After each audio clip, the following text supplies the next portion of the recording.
Hello students, welcome to Mizo study, welcome to my class. आप सभी का स्वागत है मेरे इस सेशन में।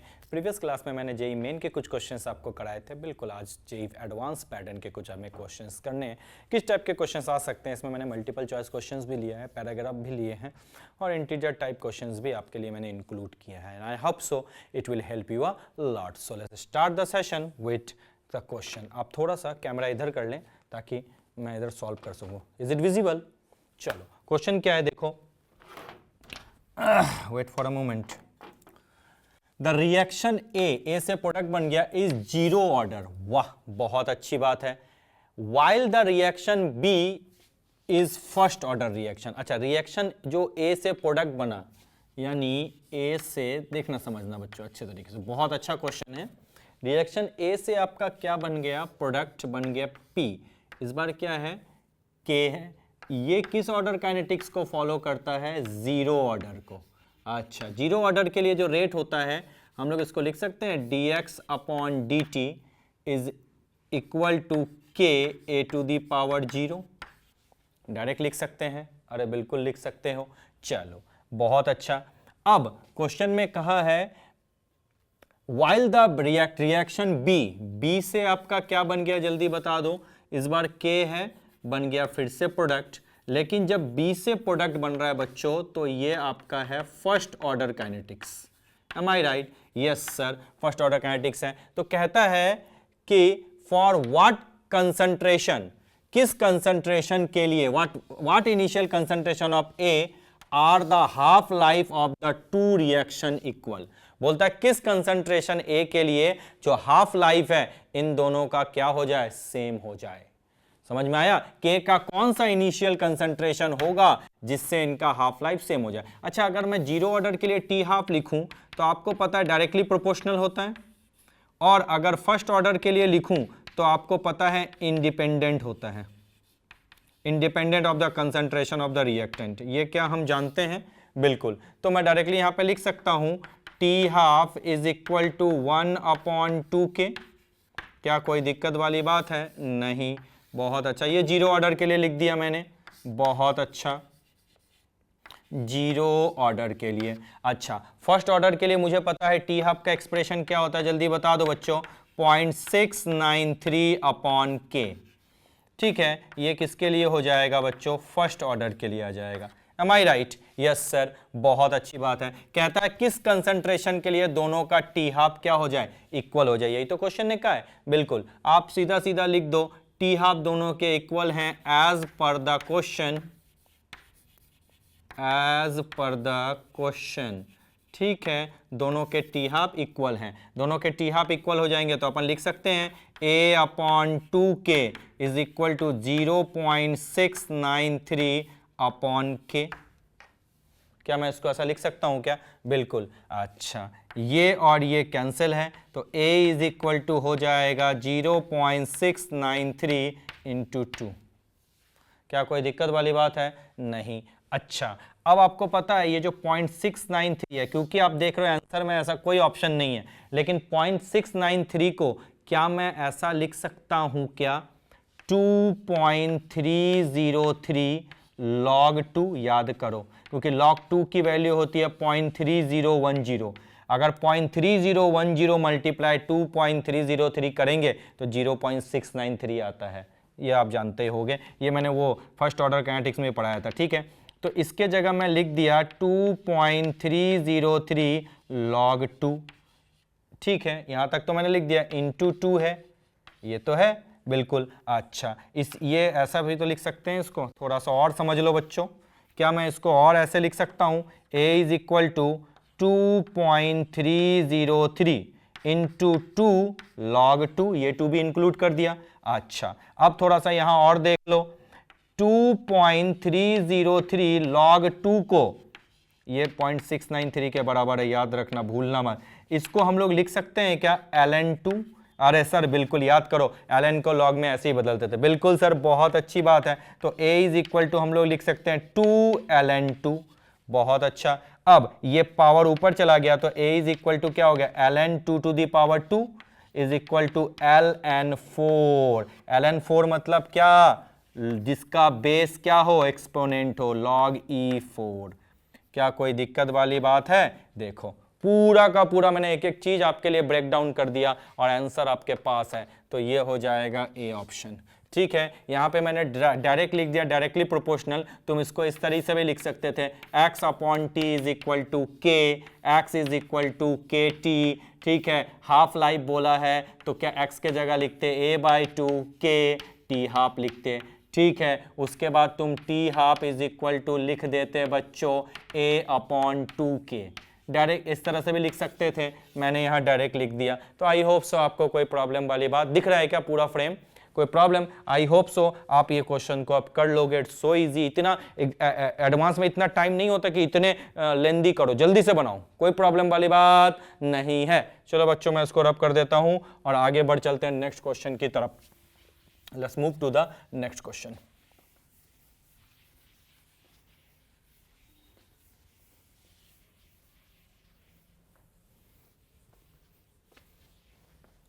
जब मैं बात करूं नेक्स्ट क्वेश्चन की तो क्या है नेक्स्ट क्वेश्चन? देखो कहता है if the homogeneous catalysis reaction okay follows 3 alternative path. कौन कौन सा पाथ फॉलो किया? ए। कौन कौन सा पाथ फॉलो किया? बी। और कौन कौन सा पाथ फॉलो किया? सी। बहुत अच्छी बात। Then which of the following indicate the relative is with which the reaction move. बोलो कौन सा रिएक्शन जल्दी मूव करेगा? अच्छा ये ग्राफ किसका है मुझे जल्दी बता दो बच्चों। ये ग्राफ है आपका पोटेंशियल एनर्जी। ये ग्राफ किसका है? ये ग्राफ है पोटेंशियल एनर्जी पीई। और किसका है जल्दी बता दो बच्चों? रिएक्शन कोऑर्डिनेट का। बहुत अच्छी बात है, potential energy and reaction coordinate का ग्राफ है। अगर मैं बात करूं नॉर्मल इस तरीके से याद करो ग्राफ बनता था। यस, ये किसका है? माना कि रिएक्टेंट ए प्लस बी है और ये है प्रोडक्ट आपका क्या है? सी प्लस डी है। ठीक है, याद करो ये यहां से यहां क्या होता था? Activation energy. Yes sir, definitely this is a activation energy. अब आपको पता अगर एक्टिवेशन एनर्जी की कम रिक्वायरमेंट होगी तो रिएक्शन क्या होगा? उतना फास्ट होगा। अब देखो ये ए का है इतना बड़ा, बी का ये और सी का देखो सबसे कम सी को एक्टिवेशन एनर्जी चाहिए, तो सी का रिएक्शन क्या होगा? सबसे ज्यादा फास्ट होगा बच्चों। So what is the answer in this case? B is the answer for question number 2। B is the correct option. C, then there comes B and then there comes A. This is the correct option. आ गया समझ में? Yes sir, definitely these questions are so much easy and you can easily solve such kind of questions. चलो बच्चों next आ जाओ, next question की तरफ हम बढ़ चलते हैं और नेक्स्ट क्वेश्चन है आपका क्या? Question number 3। What is question number 3? इस क्वेश्चन को थोड़ा सा ध्यान दो, लो पढ़ो इस क्वेश्चन को। Is very very simple question. ये JEE advance sorry previous year competitive examination चाहे जेई मेंस या जेई एडवांस में आया था। क्या है? Two reaction R1 and R2 have identical pre exponential factor, यानी ए की वैल्यू जो है सेम है। Activation energy of R1 and exceed that of R2 by 10 kilo joule, यानी R1 की एक्टिवेशन एनर्जी R2 से क्या है? 10 किलो जूल पर मोल ज्यादा है। बहुत अच्छा। If K1 and K2 are the rate constant, K1 K2 क्या है? रेट कांस्टेंट है for reaction R1 and R2। ठीक है, 300 केल्विन पे। तो बोलता है बताओ ln K2 अपॉन K1 की वैल्यू क्या हो जाएगी? अच्छा, एक्सपोनेंशियल फैक्टर भी दिया हुआ है। अच्छा, फॉर रिएक्शन R1 के लिए K1 की वैल्यू है K1 इज इक्वल टू क्या होता है? A E to the power minus E A upon R T. Clear? Yes. और K2 इज इक्वल टू क्या हो जाएगा? A E to the power activation energy, चलो E A1। अच्छा ई बी लिख दूं यहाँ पे? अरे एक ही बात है, ठीक है, कोई दिक्कत वाली बात नहीं है। चलो बहुत अच्छा, डिवाइड कर दिया। K2 upon K1 is equal to A E to the power minus E B upon R T.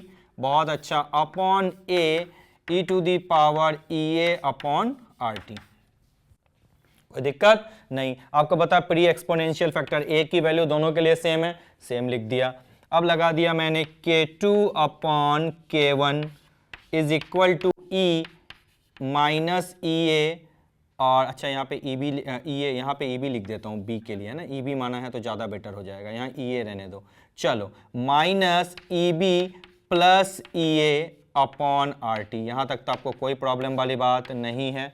नहीं सर, बहुत अच्छा। चलो मैं यहाँ लिख सकता हूँ K2 upon K1 is equal to E to the power E A minus E B, sorry एक मिनट रुक जाओ, ये ई ए आगे आ जाएगा, E A minus E B upon R T. आ गया? यस। अब लॉग लगा दो, क्या लिख दूंगा, L N K2 upon K1 is equal to क्या हो जाएगा, E A minus E B upon R T. वाह जी वाह सर। अब आपको पता है ई ए माइनस ई बी क्या है, 10 है, दोनों के बीच का डिफरेंस 10 किलो जूल है, पुट कर दो, L N K2 upon K1 is equal to 10 kilo joule. Kilo joule को जूल में बदल सकते हो क्या? बदल दिया। R की वैल्यू क्या होगी, 8.314, और T कितना है बच्चों, 300 केल्विन। अब क्या इस इक्वेशन को सॉल्व नहीं कर सकते? इसको पूरे को सॉल्व कर दो, you will get the answer my friend. So for this question अब पूरा जो सॉल्व करोगे, ln K2 अपॉन K1 की वैल्यू कितनी आ जाएगी, 4। So for this question, question number 3, 4 is the correct option. I hope so आपने सारे आंसर जिस तरह से मैंने प्रोसीड किया उसमें आपको कोई प्रॉब्लम नहीं है। जैसा ऐसा क्वेश्चन में बोला था मैंने बिल्कुल वही किया। ये फॉरवर्ड और बैकवर्ड नहीं है, नाम दे दिया है ई ए अपॉन ई बी, मतलब ये इसका ए का फर्स्ट रिएक्शन का एक्टिवेशन एनर्जी है और ये सेकेंड का। ठीक है, चलो मैं रब कर रहा हूं बच्चों और आगे बढ़ चलते हैं नेक्स्ट सेगमेंट की तरफ, नेक्स्ट क्वेश्चन की तरफ। क्या है नेक्स्ट क्वेश्चन, देखो।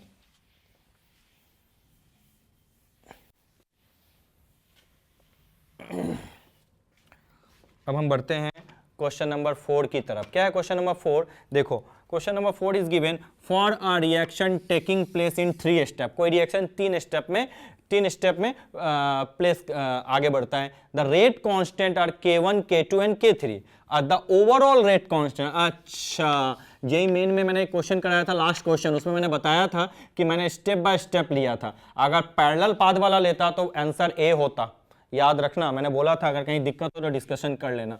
तो K इज इक्वल टू यहाँ दिया भैया स्टेप बाय स्टेप का है, K1 K2 अपॉन K3, ये दिया है ओवरऑल K।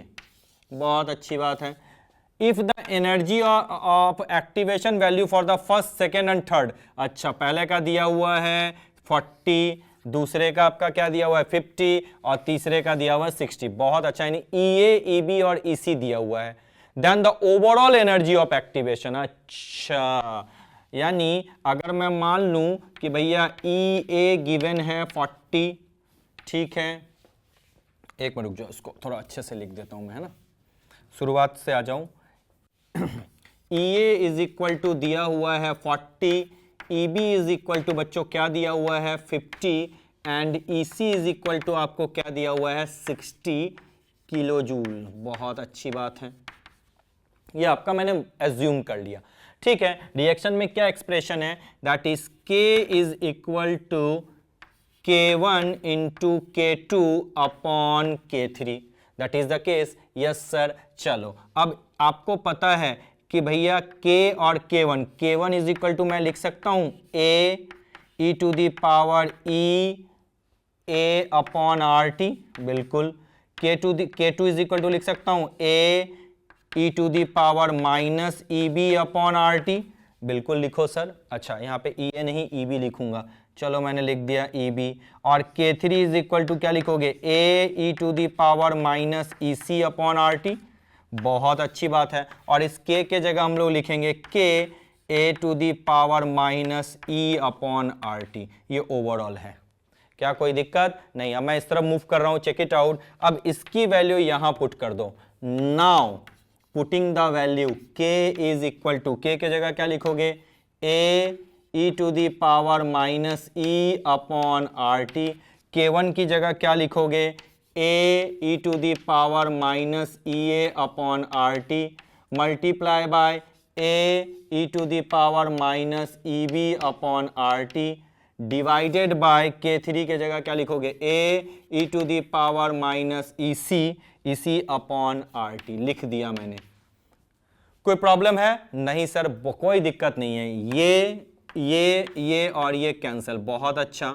उसके बाद आ जाएगा E to the power E upon R T, ये overall of energy of activation है। चलो अब देखो तो बेस सेम है, एक अपॉन में है, तो क्या लिख सकते हैं E to the power minus E A, pen पे ध्यान रखना, ये ई बी मान लो इसको, क्योंकि हमने माना है ई बी। बैकवर्ड रिएक्शन नहीं है बच्चा, बार बार कह रहा हूं, दिस इज नॉट बैकवर्ड, ठीक है। चलो ये ऐड हुआ तो क्या क्या आ जाएगा, देखो E B, okay.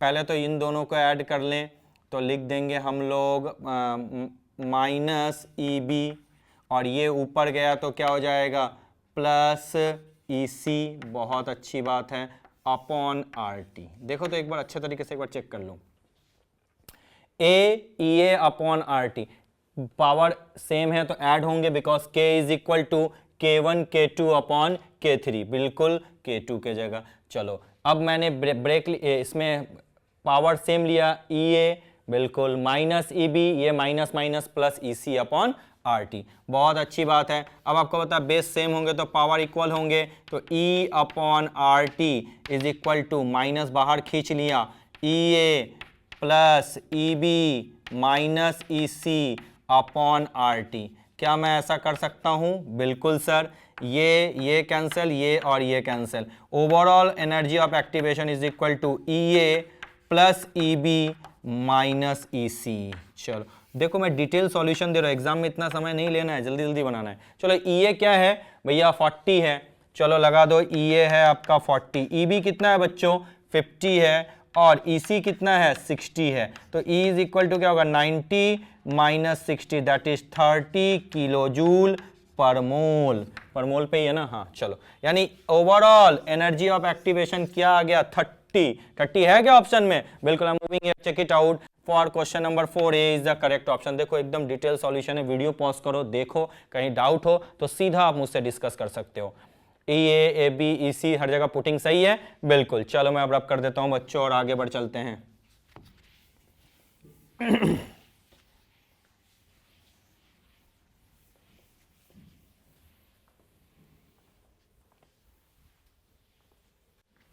Next what we are going to discuss, that is the question number 5। ये मल्टीपल चॉइस क्वेश्चन है, ठीक है, वैसे तो मेंशन होगा लेकिन मैंने यहाँ मेंशन नहीं किया, मैंने आपको बता दिया।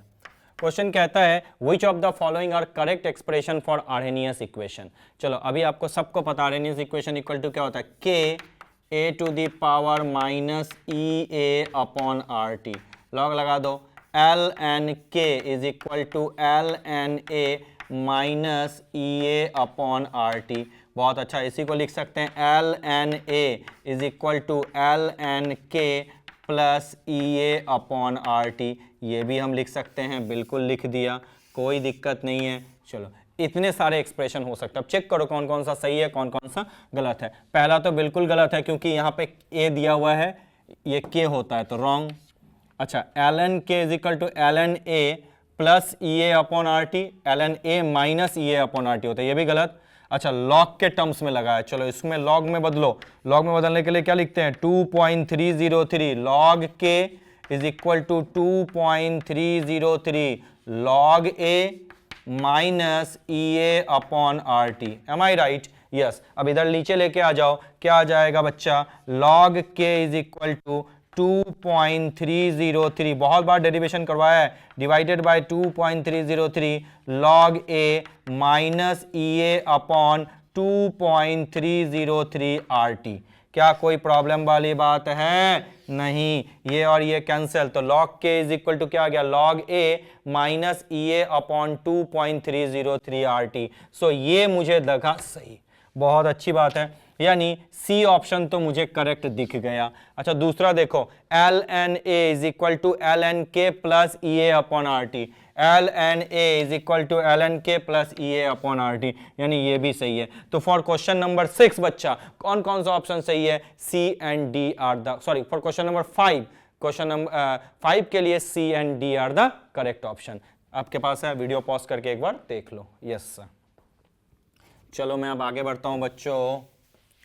अब आगे बढ़ने के साथ साथ अब मैं बढ़ चलता हूं क्वेश्चन नंबर 6 की तरफ। क्वेश्चन नंबर 6 क्या है देखो, यस ये बहुत अच्छा क्वेश्चन है, एंटीजर टाइप है, ये बिल्कुल एज्यूमिंग क्वेश्चन है। एज्यूम करो the rate of a reaction at 10 second interval is given. ठीक है 4.8, 10 सेकेंड प्लस 4.79, 4.7 है। आप क्या देख रहे हो, रेट नहीं बदल रहा है टाइम के पास होने से। अच्छा रेट का एक्सप्रेशन जल्दी से बता दो तो बच्चों। Rate is equal to K A to the power N for N order reaction. Question में कहा है कि what will be the order of the reaction. Rate बदल नहीं रहा है, रेट तब नहीं बदलता जब ये ए चेंज नहीं हो रहा है, यानी जो रेट है वो ए पे डिपेंड नहीं करता। यानी कब रेट जो है कंसंट्रेशन पे डिपेंड नहीं करेगा, जब एन की वैल्यू क्या होगी, 0 होगी। अरे वाह सर बिल्कुल सही कहा। अब कहने का मतलब n क्या है, 0, यानी ऑर्डर ऑफ रिएक्शन क्या है, 0। यानी बिल्कुल एज्यूम करने वाला क्वेश्चन, आईआईटी का क्वेश्चन था बच्चों, डायरेक्ट बनाना था, तो ऑर्डर क्या हो जाएगा बच्चों, 0 order reaction. So for question number 6 the option जो आप बबल करोगे that is the 0। Am I right my friend? Yes sir, you are absolutely right, इसमें कोई प्रॉब्लम नहीं है। चलो मैं इसको रब करता हूं बच्चों और आगे बढ़ चलते हैं नेक्स्ट सेगमेंट की तरफ। क्या है नेक्स्ट सेगमेंट, एक बार थोड़ा सा हम देख लेते हैं। Next segment question number 7। Question number 7 क्या है जल्दी बता दो। ये देखो बहुत अच्छा क्वेश्चन है। 2 parallel first order reaction take place like this. ठीक है कोई प्रॉब्लम वाली बात नहीं है। ए से एक बार बी बना और ए से एक बार पैरेलल रिएक्शन है, K1 दिया हुआ है, K2 दिया हुआ है। If we start with initial concentration of A as 0.5 molar. ठीक है ए का कंसंट्रेशन हमारा दिया हुआ है 0.25 मोलर। ठीक है what will be the value of concentration of C after 5 hour. कहता है कि सी का कंसंट्रेशन बताओ आफ्टर 5 आवर्स के बाद। क्या कोई प्रॉब्लम है?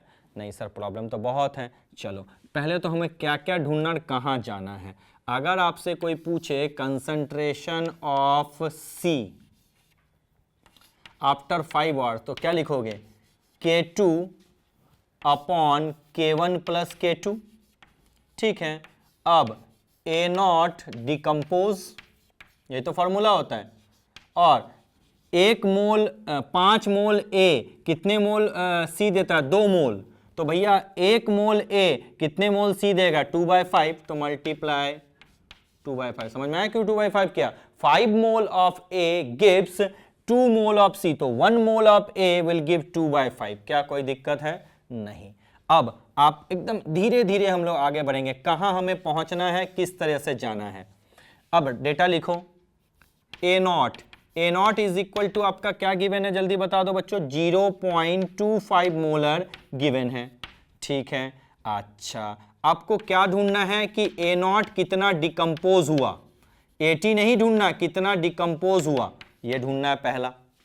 ठीक है अब आपको पता है K2 पता है और आपको पता है पैरेलल रिएक्शन है, तो KAV इज इक्वल टू क्या होता है बच्चों, K1 प्लस K2, यानी ये KAV की वैल्यू है। बहुत अच्छी बात है। चलो K1 क्या है जल्दी बता दो बच्चों, 1.5 into 10 to the power -5 plus 5 into 10 to the power -6।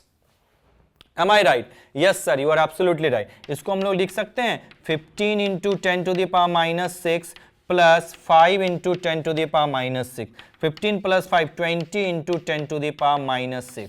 चलो KAB यानी K1 प्लस K2 की वैल्यू हमारी आ गई। अब बात आती है कि A0 डिकम्पोज क्या होगा, कोई प्रॉब्लम नहीं है। अब आपको पता फर्स्ट ऑर्डर काइनेटिक्स है, तो आपको पता है KT इज इक्वल टू क्या होता है जल्दी बता दो, 2.303 log A0 अपॉन AT। कोई प्रॉब्लम नहीं। अब K आपका क्या है, यानी K मतलब क्या है, यहाँ पे KAV, गलती से भी ये मत समझ लेना कि सिर्फ KAV, क्योंकि पैरेलल रिएक्शन है ना, तो A के साथ स्टार्ट कर दो, दोनों पैरेलल है तो KAV है। KAV कितना है 20, लगाओ 20 into 10 to the power -6, time कितना है इस बार 5 आवर्स, चलो 5 आवर्स लगा दिया, बहुत अच्छा। 5 आवर्स को सेकंड में चेंज कर लेते हैं, बहुत अच्छी बात है, अच्छा करेंगे क्योंकि देखो यूनिट सेकंड में दिया हुआ है। तो क्या लिखोगे 60 इंटू 60, कोई दिक्कत नहीं। 2.303 लॉग ए नॉट कितना है 0.25 और 80 हमें पता नहीं है। क्या कोई दिक्कत वाली बात नहीं। अब इसको और आगे बढ़ जाओ, सॉल्विंग आपको करनी है, you are preparing for JEE advance. Okay 20 into 10 to the power minus 6 multiply 5 into 6 into 6 into 10 to the power 2। क्या मैं लिख सकता हूं? बिल्कुल, डिवाइडेड बाय 2.303। ओके अब आपका बचा है लॉग 0.25, इसको ऐसे लिख सकते हैं 0.25 माइनस लॉग 80। कोई दिक्कत नहीं, बहुत अच्छी बात है। अच्छा लॉग 0.25 को हम लोग क्या लिख सकते हैं, जल्दी बता दो। लॉग 0.25 को 1/4 लिख सकते हैं। 1/4 मतलब क्या, log 1 की वैल्यू 0 यानी -2 log 2। हाँ सर लिख सकते हैं। अब क्या ये ओवरऑल चीजें आप सॉल्व कर लोगे? बिल्कुल सर सॉल्व कर सकते हैं। तो आपकी 80 की वैल्यू जो आएगी ऑलमोस्ट 0.1744 आ जाएगी। ठीक है चलो, अब जब आ जाएगी 80 मिला हुआ है और ए नॉट आप जानते हो, तो क्या लिखोगे ए नॉट डिकम्पोज। कितना डिकम्पोज हुआ है जल्दी बता दो। ए नॉट डिकम्पोज हो जाएगा 0.25 माइनस 0.1744। क्या ए नॉट डिकम्पोज मिल चुका? यस मिल चुका। तो बताओ कंसंट्रेशन ऑफ सी क्या होगा? That is K2। K2 की वैल्यू कितनी है? 5 into 10 to the power minus 6। लिखो 5 into 10 to the power minus 6 upon K1 plus K2 यानी 20 into 10 to the power minus 6 multiply by A not decompose, इसका subtraction कर लो 0.25 माइनस 0.1744 मल्टीप्लाई 2/5। क्या कोई प्रॉब्लम वाली बात है? बाकी का काम तुम मुझसे बहुत अच्छे से जानते हो। 5/4 ठीक है, 2 2 ज़ा 4। Concentration of C is equal to, अब क्या हो जाएगा 1/2 इंटू 0.25 माइनस 0.1744 यानी ये तो ऑलमोस्ट 0.07 या 8 के बराबर आ जाएगा। लो क्या ये लिख सकते हो क्या? बिल्कुल। अब सर तो सॉल्व कर लोगे, अब यहाँ से कोई प्रॉब्लम, इस तरफ आ रहा हूँ। ठीक है, क्या यहाँ पे आपको कहीं कोई प्रॉब्लम वाली बात है? नहीं, ये पूरा डिटेल सॉल्यूशन मैंने आपको बता दिया। जब सॉल्व करोगे you will get the answer, that is A is the correct option. Am I right? Yes sir you are absolutely right. इसमें अब कोई प्रॉब्लम नहीं है। Now I am going to rub this part. अब इसको रब कर रहा हूँ बच्चों, ध्यान रखना ऐसे ऐसे अच्छे अच्छे क्वेश्चंस भी आपके आ सकते हैं, तो इन छोटे क्वेश्चनों को आपको बिल्कुल ध्यान से सॉल्व करना है। Now let's move to the next question, question number 8। Matrix matching है। चलो इसको बताओ तो खुद बताओ। फर्स्ट ऑर्डर रिएक्शन क्या होगा? आपको पता है फर्स्ट ऑर्डर रिएक्शन इंडिपेंडेंट जो होता है उसका half life independent of concentration होता है। देखो यहाँ पे 0.1 मोलर 0.05, टी हाफ हमेशा सेम है। यानी मैं इस तरफ आ रहा हूँ, ठीक है, यानी ए का तो पहला ऑप्शन होगा एस। अब आपको पता रेडियो एक्टिव डीके क्या होता है? फर्स्ट ऑर्डर काइनेटिक्स फॉलो करता है, यानी आर एन एस। अब सेकेंड ऑर्डर में टी हाफ क्या होता है जल्दी बता दो। सेकेंड ऑर्डर का टी हाफ जो होता है इनवर्सली प्रोपोर्शनल टू ए यानी इनिशियल कंसंट्रेशन। यानी अगर टी हाफ इनिशियल कंसंट्रेशन घटेगा तो टी हाफ बढ़ेगा। देखो यहाँ पे टी हाफ क्या 12, जैसे ही घटा टी हाफ बढ़ गया, यानी ये किसका है? सेकेंड ऑर्डर का है। जीरो ऑर्डर में क्या होता है? डायरेक्टली प्रोपोर्शनल होता है, यानी इनिशियल कंसंट्रेशन अगर बढ़ेगा तो टी हाफ भी बढ़ेगा, इनिशियल कंसंट्रेशन डिक्रीज होगा तो टी हाफ भी डिक्रीज होगी। देखो यहाँ पे 0.1 था, टी हाफ 20, जैसे डिक्रीज हुआ टी हाफ भी डिक्रीज हुआ, तो इसका क्या हो जाएगा? P option. चौथा क्या है? T half varies inversely. कब इनवर्सली वेरी करता है? जब वो सेकेंड ऑर्डर रिएक्शन होता है, यानी क्यू। नो देख लो कहीं कोई प्रॉब्लम है? नहीं सर इजी है, बहुत अच्छी, कोई प्रॉब्लम वाली बात नहीं है। तो ए का आर एन एस, बी का हो जाएगा क्यू, सी का पी एंड डी का हो जाएगा Q my friend. Yes sir, क्या मैं रब कर दूं? यस सर आप रब कर दो इस चीज को, कोई दिक्कत वाली बात नहीं है। चलो अब बढ़ चलते हैं नेक्स्ट क्वेश्चन की तरफ। क्वेश्चन नंबर 9, ये पैसेज टाइप क्वेश्चन है, ग्राफ देख लो। यहां से यहां ये x क्या है जल्दी बता दो बच्चों, energy of activation. Yes sir, this is energy of activation. अच्छा ये क्या है, एनर्जी रिलीज है, यानी ग्राफ किसका है, एक्सोथर्मिक का है। बहुत अच्छी बात है, आहा बहुत अच्छा, अच्छे से देख लिया। चलो अब क्वेश्चन में पूछता है the activation energy of the forward reaction, कौन है, x है, तो तुरंत इसका आंसर क्या हो जाएगा, x।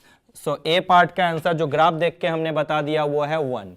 अब बोलता है the activation energy of the backward reaction, यानी बैक साइड में जाएंगे। तो देखो तो बैकवर्ड रिएक्शन के लिए क्या होगा, delta H is equal to क्या होता है, फॉरवर्ड माइनस बैकवर्ड। ठीक है, अगर डेल्टा एच का साइन ले ले एक्सोथर्मी तो minus Y is equal to X minus E B. क्या कोई प्रॉब्लम, ये इधर आ गया तो E B is equal to क्या हो जाएगा, एक्स प्लस आई।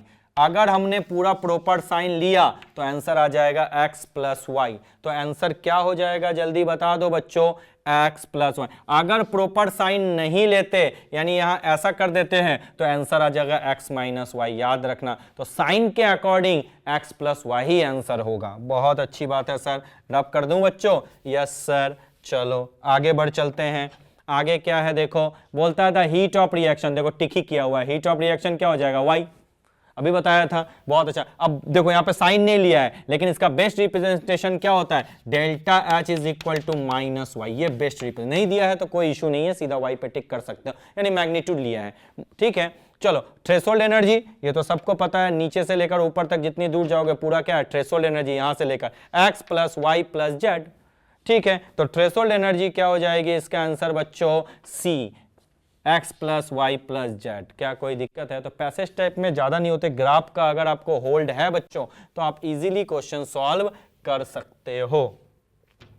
बढ़ चलते हैं आगे पढ़ लो एक बार, ये मैंने कराया था, इसमें भी आपके करवाया है मैंने, जेई मेन में भी याद करो, पॉपुलेशन ग्रोथ में कराया था, फर्स्ट ऑर्डर काइनेटिक्स होता है, देख लिया इसको, बिल्कुल। आ जाओ, क्वेश्चन में कहता है the rate constant for the first order. हाँ आपको बार बार सिखाया है फर्स्ट ऑर्डर ग्रोथ काइनेटिक्स का, k इज इक्वल टू क्या होता है, 2.303 upon T log a plus x upon a, या इसी को हम लोग लिख सकते हैं minus 2.303 upon T log a upon a plus x. क्या लिख सकते हैं क्या, बिल्कुल। फर्स्ट ऑर्डर ग्रोथ काइनेटिक्स का डेरिवेशन करवा चुका हूं, ये आपका आंसर आ गया। ठीक है, चलो अब आ जाओ दूसरे पार्ट में। दूसरा पार्ट कहता है rate constant first order growth kinetics. First order है, आपको पता फर्स्ट ऑर्डर का यूनिट क्या होता है जल्दी बता दो, पर सेकेंड, पर मिनट, पर आवर। यहाँ क्या हो जाएगा, पर मिनट, ए ऑप्शन। उसके बाद कहता है the rate constant for the reaction, के की वैल्यू ढूंढनी है, ये फॉर्मूला है या ये लगा दो, k is equal to 2.303 upon T. किसी एक इंटरवल का ले लो बच्चों, कौन सा इंटरवल का लेना चाहते हो, यहाँ का यहाँ ले लूँ, तो टाइम कितना है 15 मिनट में ले लेता हूँ, यस, इनटू लॉग a क्या है, a प्लस एक्स क्या है आपका 200, बिल्कुल, और a कितना है जल्दी बता दो बच्चों 100। चलो बहुत अच्छा, इसी इंटरवल का लिया, k की वैल्यू तो हर इंटरवल में सेम होगी, बिल्कुल। k is equal to 2.303 upon 15 log 2। Log 2 की वैल्यू क्या होती है 0.3010, तो k is equal to 2.303 into 0.3010 divided by 15। क्या सॉल्व कर सकते हो, यस 0.046। जेई मेन में भी मैंने ये इस टाइप के क्वेश्चन लिए थे, तो आंसर क्या हो जाएगा बच्चों 0.0462, ए ऑप्शन। क्या कोई दिक्कत है बच्चों, नहीं। I hope so now you can easily solve such kind of question. तो क्या बच्चों आपसे विदा ले लूं, यस, इनको प्रैक्टिस करो, अगर कहीं कोई डाउट है तो आप डेफिनेटली मुझसे पूछ सकते हो। So friend, time has come to say bye bye, thank you so much.